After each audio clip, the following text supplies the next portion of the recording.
Hey guys, welcome to the Recreational Bodybuilding Podcast. We are back for another episode. No Jack Rayner today, but we have a much better guest in Pascal Flor. So Pascal is a coach, head coach at Revive Stronger. So Pascal, do you want to maybe give us a bit of background on yourself and your journey? Yeah, first and foremost, thank you very much for having me. And secondly, I'm very, very sad to not see Jack's face here. I think that he tries to, I don't know, avoid me. I think so. I don't know, maybe he He, doesn't he's like me or so because he's he's scared always of all giving our me, guests. Yeah. yeah, because he's always giving me shit over on Instagram. And now all of a sudden, he doesn't have time. So what a Well, coincidence.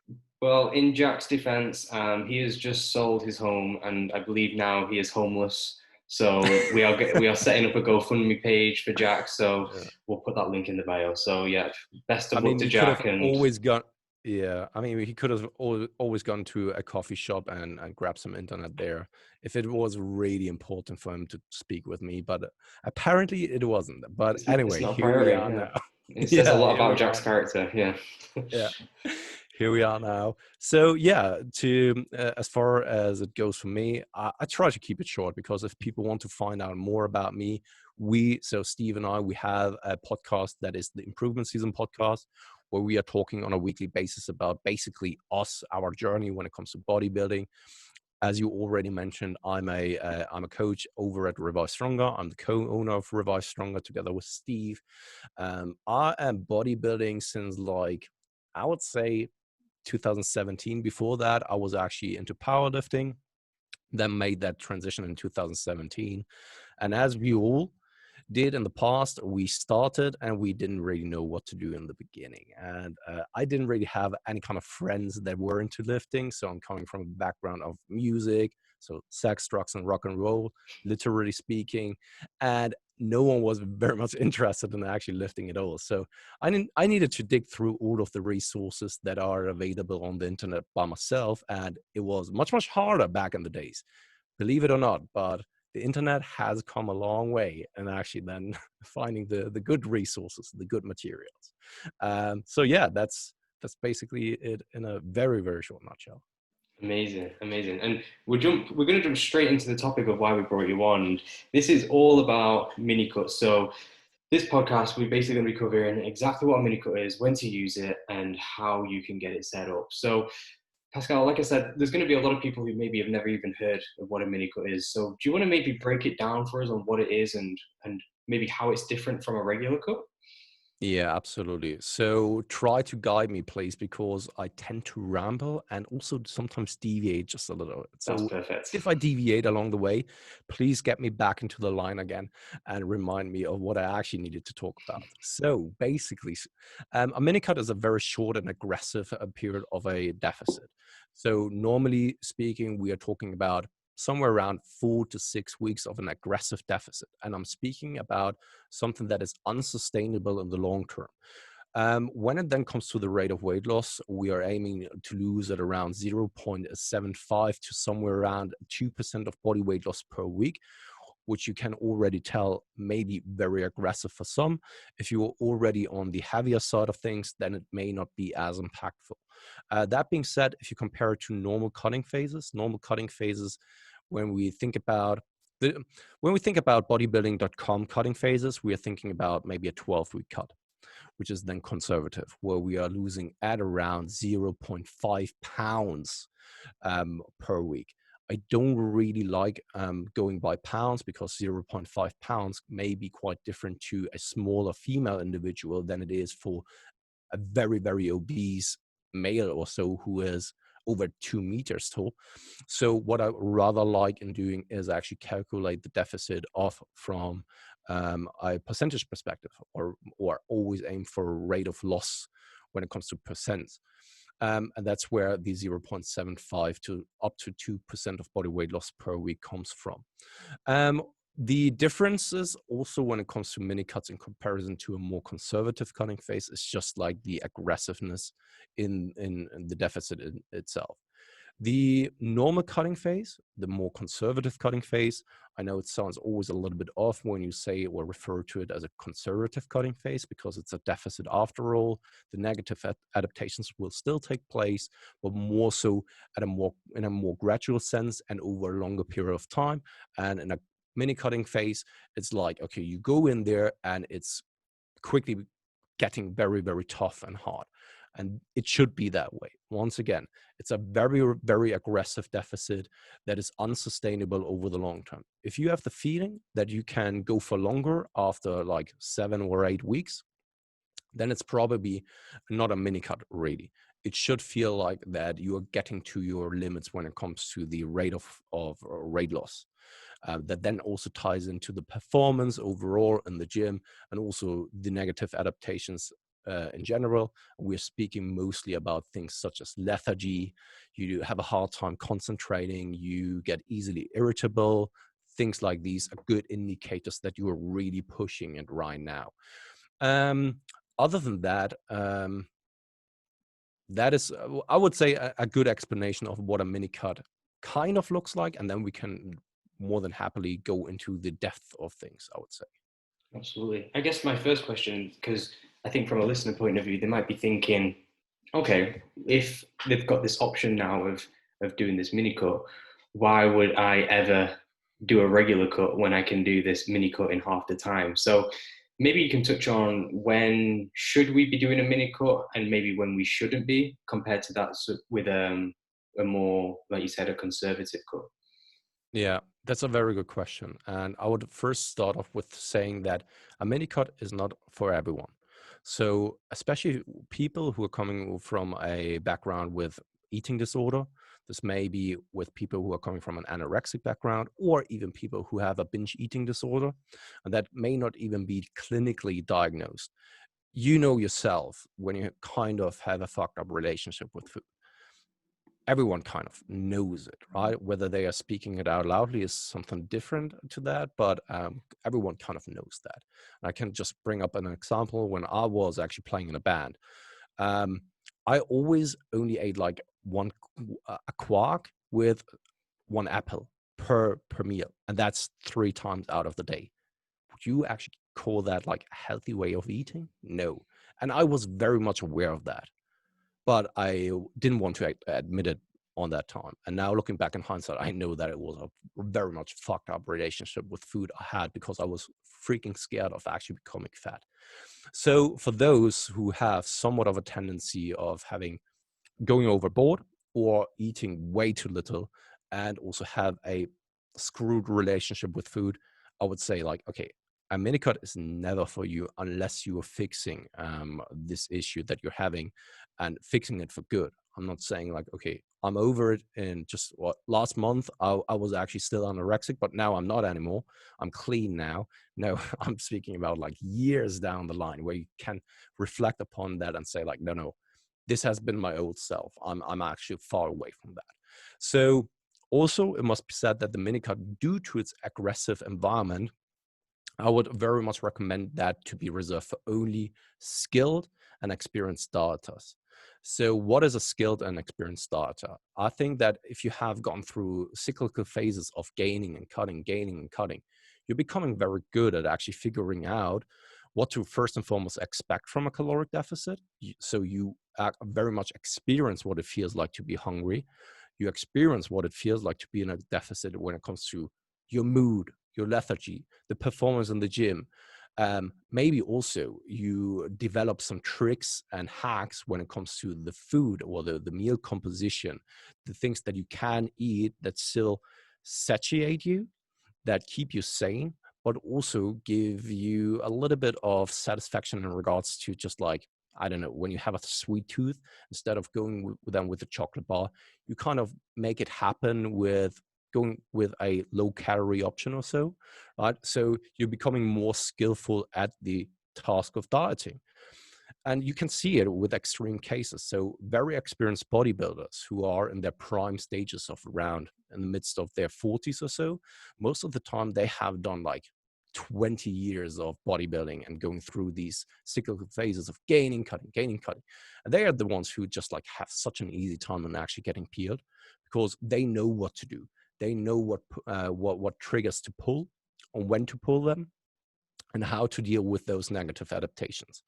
Because when you start off with dieting, you have no idea what to expect. You have never, so it's like setting yourself on fire. The first time you're setting yourself on fire, you're just like going into panic mode. Then someone is coming to you and actually putting the fire down, and all of a sudden you're just like, oh, that wasn't too bad. I actually survived, and I'm not scarred for life. So yeah, next time I'm not going to panic. But then you're setting yourself on fire again, and it's just like a natural or physiological response and a normal human response to the situation. You're starting to panic once again. And then over time, you're getting better and better at that. And once again, you're figuring out things that you can do in order to just like lower the hunger sensation and what to do or what to expect in regards to sleep. And then over time, you are developing the skill of dieting. And once you are at a point where you know what to expect and what to do in these kind of situations, I think then you are in a prime position to do something like a mini cut. I'm not saying that you can't do a mini cut before that, because some people can get away with that easily, especially the ones who are very dedicated, who are very passionate about it. The robotic types of people who where you're just like saying, okay, do this, and they just do it. Some people are that way, but a lot of people are getting emotional when it comes to food in general. This is also the reason why when it comes to these kind of discussions around the proper diet, that it's becoming more of a religion, because people have certain beliefs to a certain way of eating, and especially because eating in it for itself is kind of an intimate thing for many people. And that's why they are getting highly emotional when it comes to making some food choices, or when someone is actually saying or telling them like, okay, you can only eat that much. And when you restrict something, when you take something away from a person, more than often people are actually drawn towards that. So yeah, all in all, I would say like it's for skillful dieters, people who have years of experience, perhaps even under the belt, when it comes to going through cyclical phases of cutting and gaining. Not for people who are coming out from an eating disorder background or so. And yeah, I think that these are the two major ones, because in these, I think if they aren't in place, nothing will work. But with other things that are in place, like small minor things, for example, it could still work.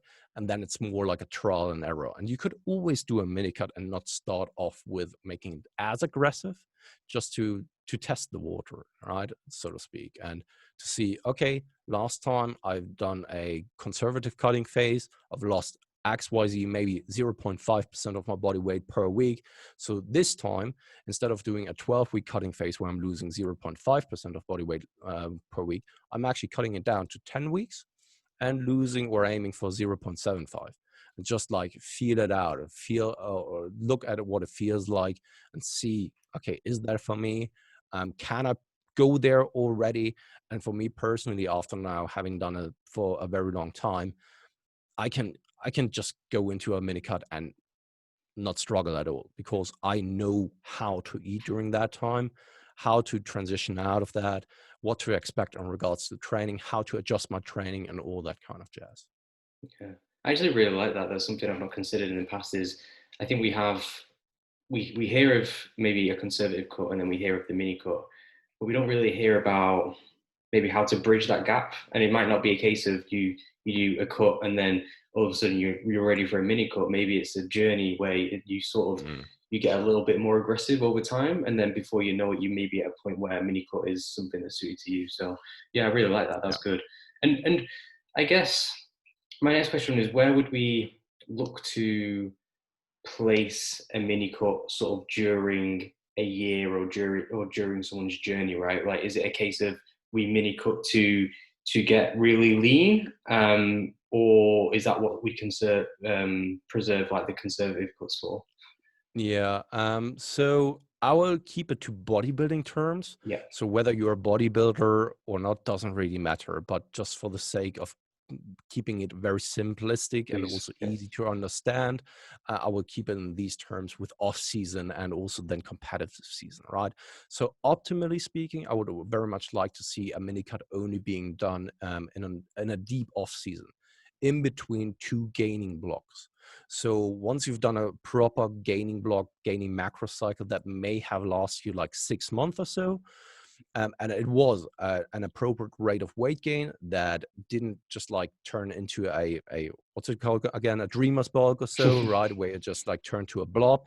Then I would then say, like, after 6 months or so, hey, perfect time to actually jump into a mini cut, strip off a little bit of the accumulated fluff, which just normally happens when you actually appropriately gain, strip it off, and then go into a next block of a gaining phase, right? In order to actually get the most out of the gaining phase, because there are just certain mechanisms at play that after a while you will get desensitized, so to speak, to just like gaining. If you're always doing the same, for example, there's something called adaptive resistance where you need to do more in order to see the same rewards then. And if you always do the same things over and over again, then the system is just like trying to reach homeostasis. So when it then comes to like putting it in between the two gaining blocks, this is, once again, why not then go through something like that over just like forever, right? Some people may ask, because in my opinion, mini cuts only can work so long. At some point, you would probably have gained a significant amount of fat mass, because it's not that if you are gaining that you can strip off all of the fluff that you've gained throughout the gaining phase. Now you are back to the old body fat percentage, but with a higher amount of muscle mass, and then just repeat the cycle over and over again. Most of the time, at least in my observation, that doesn't seem to work out. And I would also say that it's simply not productive, because it's such a short period of time when it comes to the mini cut that the effect of the desensitization is probably not as significant. It's a small minor thing, small minor effect, but probably you can only do it like once or twice in a year, and then perhaps something like a more conservative cutting phase is the way to go afterwards. Also, just like for the sake of changing things up, perhaps, right? Then other than that, people are always like, okay, shouldn't I do a mini cut just to clean things up?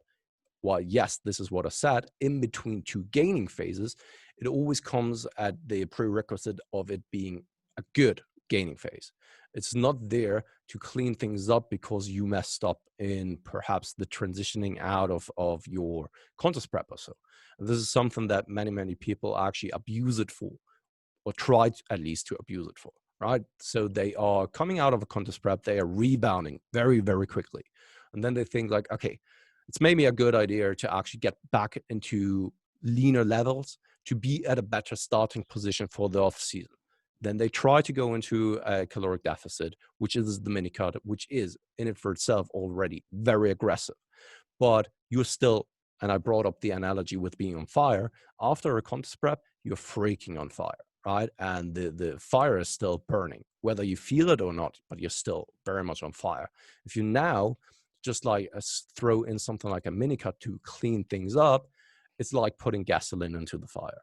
Things will get worse. I've never seen it to work out the way people would like to, right? And that's why I would never suggest the mini cut as a way to clean things up because you messed up, or because you psychologically feel as if you are in a bad spot. Because once again, it's just such an aggressive deficit that most of the time, if you aren't in a very healthy psychological or mental state, and you have a good relationship with food, and you are taking the mini cut out of or from the perspective of like enhancing the further gains that lies ahead of you, then most of the time I've seen that the mini cut is just like a recipe for disasters then, because people are trying to abuse that for the wrong reasons. And yeah, it never turns out well then, to be honest, Yeah. unfortunately. It makes a lot of sense though, right? Because like what you're saying, if someone is trying to mini cut in order to clean things up because they messed up, is a red flag right there, right? If they're not able to Yeah, control a steady gaining rate, then it sort of brings into question their ability to then control an aggressive diet, which is in some ways a lot more stressful. So yeah, Absolutely. I guess for those people, you want to take the more definitely the more conservative cut that's going to have the least stress, and like you said, put you on fire the least, I guess, Yeah. during that And time. this is something that you now brought up, which I didn't talk about when you said, like, okay, who is it for? It's definitely for the ones who have everything in check, and also who are in a spot where they aren't really hungry, where their sleep isn't fucked up, where stress levels aren't right through the roof or so, where everything is just like smooth and settled. Hmm. These are the people that I would recommend to do a mini cut. If, I don't know, your baby is born, and I know that you just became a father as well, all right? So if your baby is born, then probably not the right time to do a mini cut. If you are right now in the midst of doing your PhD, probably not the right time to do a mini cut. I know where this thought comes from, because it may be so compelling of like, hey, I will be busy anyway, so my mind won't be at food, right?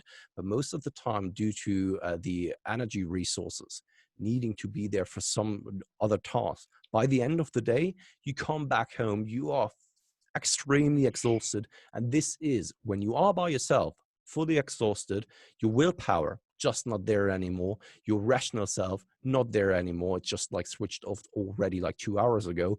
This is the time where people are then starting to binge, when they are sitting by themselves on a couch, fully exhausted, and then yeah, having palatable food around. And this is once again also here for the ones who are considering a mini cut.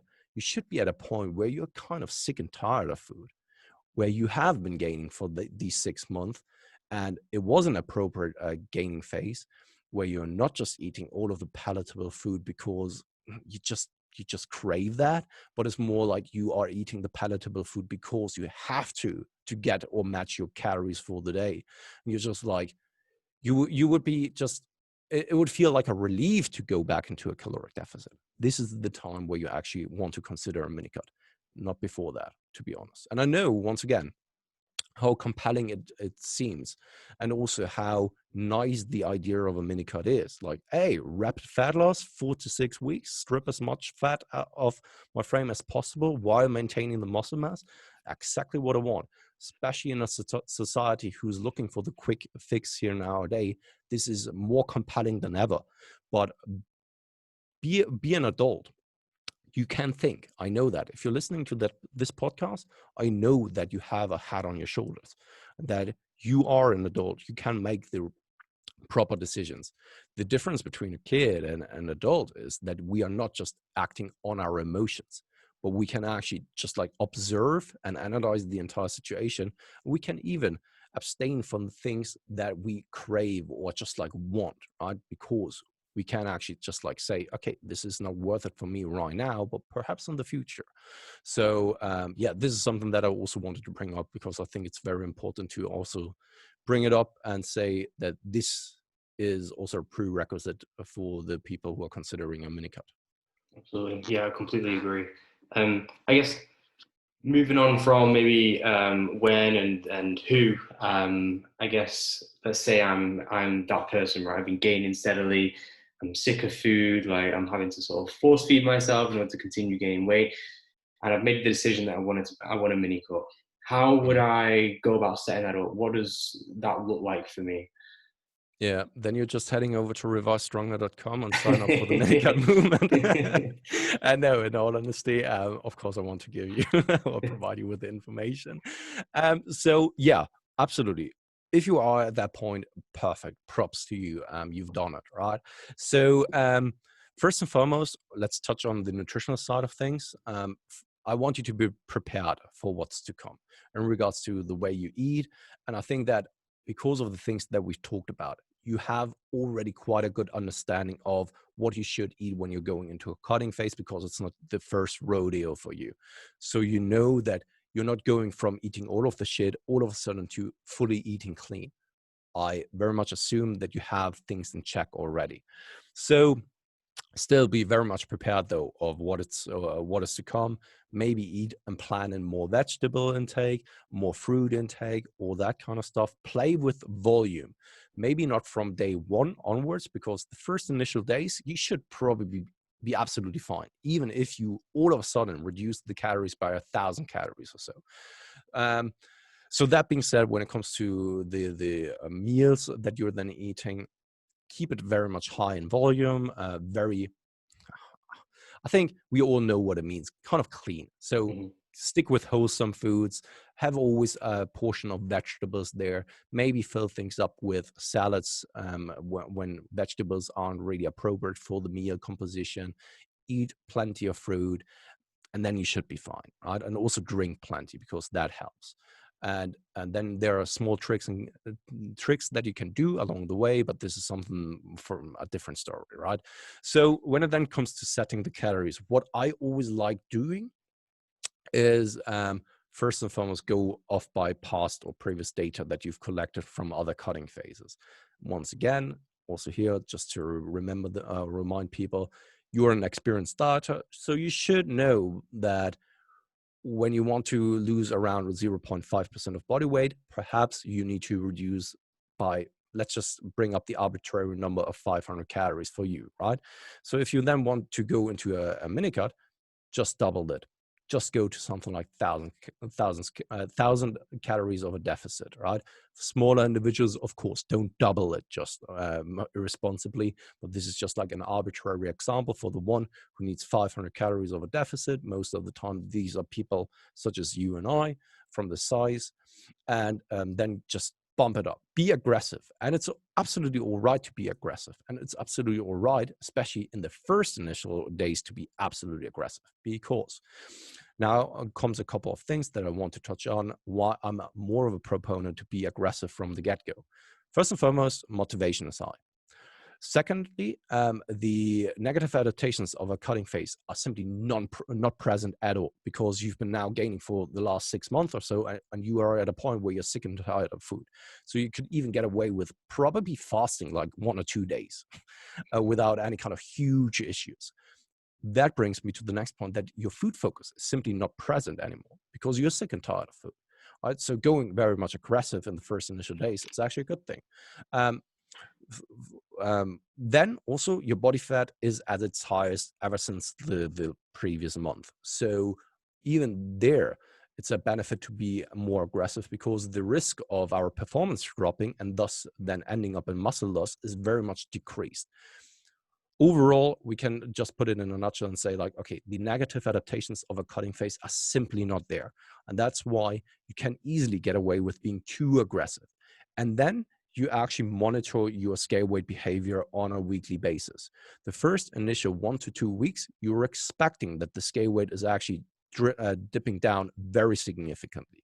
Something like 4% of your body weight is not uncommon. So in the first 2 weeks or so, right? So for me personally, just to give an example, I've once seen 9 pounds in the first 7 days. Right? This is to be expected. This comes, of course, a lot with, or is just due to glycogen depletion. Then also the water content is then being flushed out.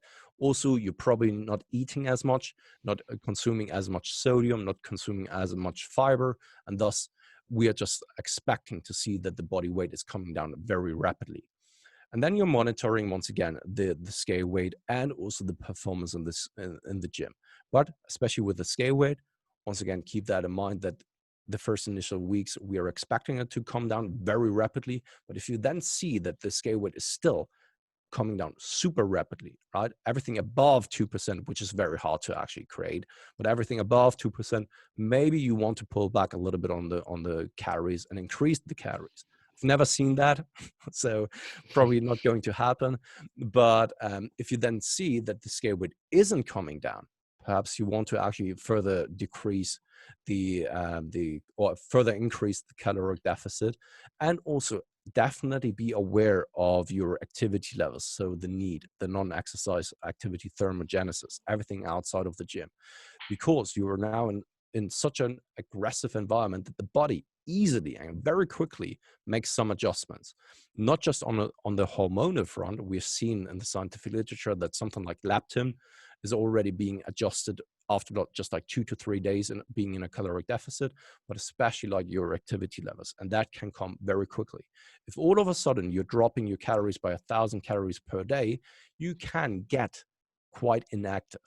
So by the end of the day, when you're then all of a sudden, instead of going out on a walk or playing a little bit with your kids, just sitting on the couch and Netflixing and chilling, probably you have to then go out and do something. And if then the decrease in rate of weight loss comes from that, it's quite an easy solution then, just be more active. This is also where I'm just like saying, be as active as you've been in the off season. Right? Maybe increase it just a little bit as well. And if you see that the weight loss isn't happening or isn't as you would like to, maybe increase the activity levels by around 10% and maybe decrease the calories by around 10% as well, coming from the different macronutrients such as carbohydrates primarily, because fats should already be quite low, more so on the minimum side of things, protein, like around 2.5 grams per kilogram of body weight, I would always prefer, which is roughly at around 1.2 grams per pound of body weight, just to be on the safe side, right? And then, yeah, when we are then moving over to performance, because I brought up performance as well, that you want to monitor that as well. You don't want to experience a consecutive training sessions where the performance is dipping down. In the first week, you are expecting that the performance is actually taking a little bit of a hit, because it's a shock for the body that you are all of a sudden decreasing the calories that significantly. Your glycogen stores are quickly depleted to that state where you're then consuming just around maybe 150 or 200 grams of carbohydrates, and then you're settling in at that range.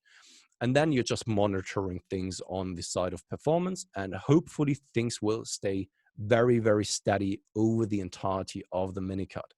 When it then comes to the volume and the amount of work that you want to do, it's more, I don't know if your listeners are aware of the volume landmarks by Renaissance periodization. Some will, some may not be. Okay, so you can always go off by, so you want to ask yourself, okay, how much should I do here in regards to the MiniCut, in regards to training? So if you have a set progression model before that, I would just like say, okay, don't progress in sets anymore. Maybe increase your set or the amount of workload that you've been doing by around 10% also here as well. And then you should be at around MEV, which is minimum effective volume.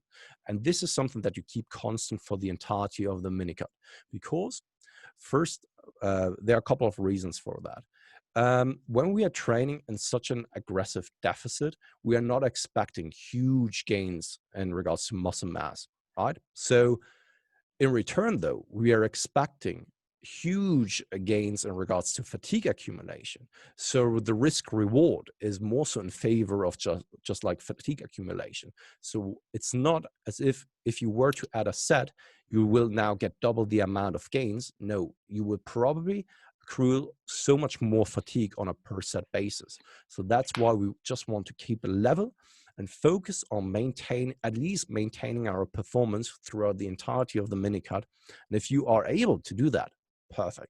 If it dips slightly, just marginally over the entire weeks, that is cool as well, because sometimes it's also neurologically driven, especially if your strength takes a dip, but something like the isolation movements they actually maintain, that is totally cool as well. And even if the entire strength or the entire palette of exercise take a little bit of a beating, and I'm speaking about very much a marginal decrease, that is absolutely all right as well, because it's worth the trade-off, because perhaps you've lost then 10 pounds or so over just 6 weeks, and you are back into gaining again, where you will regain these kind of the lost muscle mass or the lost performance in a matter of no time, right? So even if your performance is decreasing just marginally, it may be worth it. However, if it's dipping drastically on a continuous basis. So performance, workout after workout, you just see that your strength is coming down, your performance is coming down, you feel shitty, you don't have any kind of pumps at all. You sometimes even ask yourself, like, am I even training? This is the time where I would reconsider my approach in regards to the aggressiveness of the deficit and perhaps bring up the calories just a little bit. Awesome. That's it. I That's a super good overview for everyone. Okay. I think anyone listening to this either has been put off massively by ever doing a mini cut, which to be honest is a good thing. I know. So I'm actually going to speak from experience. Something I was considering was doing a mini cut from next week. And then you touched on the fact of like having a new baby and the stress it can Yeah. cause and the aggressiveness. And to be honest, you probably talked me out of it to a degree. And I'm more so going to be maybe taking a bit more of a step up from that conservative, so within that range a bit more. So I think just from my personal note, that's been sort of quite eye opening for me. So which is really Yeah. cool. I think It's funny. Sorry. no go. It's funny. The typical Zoom moment. Yeah. It's funny because so many people nowadays, they are more so drawn towards the mini cuts instead of the conservative cutting phase or the normal cutting phase, the cutting phases as we knew it in the past. And they definitely have still their place. And I would, for 90% of the people out there, or not 90%, 80% of the time, I would still recommend something like a more conservative cutting phase. And I want people to know that it's not an either or situation. It's more like the mini cut is very much a tool, whereas the normal conservative cutting phase is more like a true block that sets you up for something else, right? And serves a bigger purpose. The mini cut is just part of your gaining phase, which the normal conservative cutting phase normally isn't. Yeah. Yeah, no, absolutely. One sort of quick question before we sort of cap off is obviously you and the Revive Stronger team have been implementing mini cuts for quite a while and a number of years. Is there anything that you've changed over the past few years that maybe you've done differently from when you first started implementing them? Yeah. In regards to training, for example, I was at first, I was still convinced that you still can train with set progression, and that worked. I mean, people still did it and still finished it, but it crushed people, Yeah. and I can see why. Now, from my own personal experience as well, because I always walk the walk myself. So there's nothing that I would give my clients that I don't do myself. And here as well, I've done it and I knew how hard and challenging that it actually is. And there's no real benefit to actually then progressing biosets throughout a mesocycle because it's already questionable in it for itself, whether it is necessary or needed. Right? It's still up for debate. And we have those two people actually debating about that, such as Eric Hams and Mike Israel, and they both bring up valid arguments and both say, like, we simply don't know yet. Mm-hmm. So if you then consider this and also consider the things that I said in regards to the rewards or potential consequences of set progression in a mini cut, it's simply not worth it to do any kind of set progression. It's simply not. Right? Yeah. Because you get less and less out of it from a hypertrophic perspective, but more and more fatigue. So why would you do that, right? If the reward isn't there. So that has changed. And also, I've changed my view on the aggressiveness. In the past, I was a little bit more conservative because I was afraid of muscle loss. But I came more and more to the realization that something like muscle loss, like true atrophy, the true loss of muscle tissue, is simply something that you don't have to worry about unless you're doing very irresponsible things or you are extremely lean. And I'm speaking about something like 6 weeks out lean. And in that scenario, you're not doing a mini cut anyway. So, and other than that, if you're not doing something very irresponsible, such as not eating any kind of protein at all, not doing any kind of resistance training, then I don't think that we need to fear any kind of muscle loss. And thus, I think that be as aggressive as sustainable for that time frame of perhaps 4 weeks, perhaps 6 weeks, perhaps 7 weeks or so. But everything above 6 weeks is more like a rarity, I would say. And yeah, be as aggressive as you can in that time frame. in a sustainable manner for you for that time frame. No, that's really cool. That was one of the questions I really wanted to get across around sort of thing, how it's good to see that although it's sort of the set model in a way, it's good to see that Yeah. we're continuing to learn and improve upon that over the like the years as they go by. So cool. So Pascal, thank you so much for sort of giving this overview. I want to sort of give you an opportunity now to sort of talk about the great thing that you and the Revive Stronger team are sort of introducing, which is very relevant to this podcast. So do you want to maybe sort of introduce what you guys are doing? Yeah, so I already brought it up here, or tried to do a plug in the midst of the explanation. So we just launched the MiniCut Movement. Back in 2016, Steve had already a group coaching thing that was called the MiniCut Movement, where people could sign up for 8 weeks. And then he was actually then leading them through a MiniCut. And they could sign up for a minimum price, which is much lower than the normal weekly one-on-one coaching.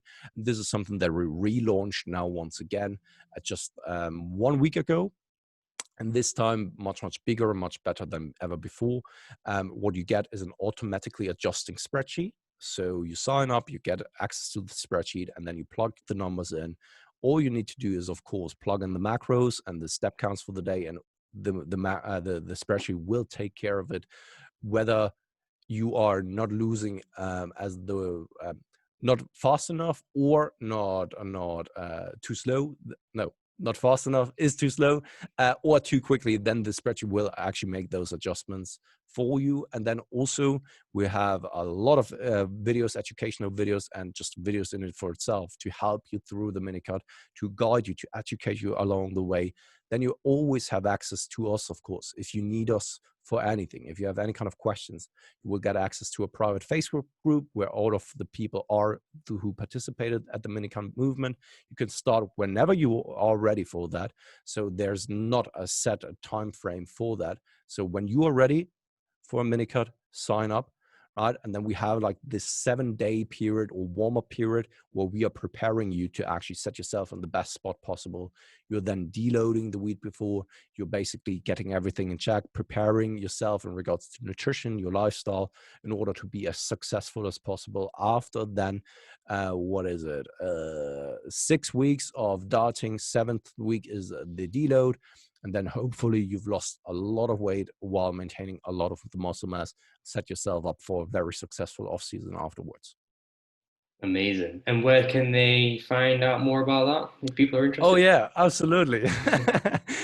Over at revivestronger.com, just go over there, go into the section of coaching, then you will find the drop-down menu of the MiniCut Movement, or just like if you want to type it out, revivestronger.com/MiniCut Movement, and then you will find that as well. It's £99 for 70 days. And yeah, I mean, it's a bargain. Absolutely. Yeah. And where can people find out more about you personally, Pascal?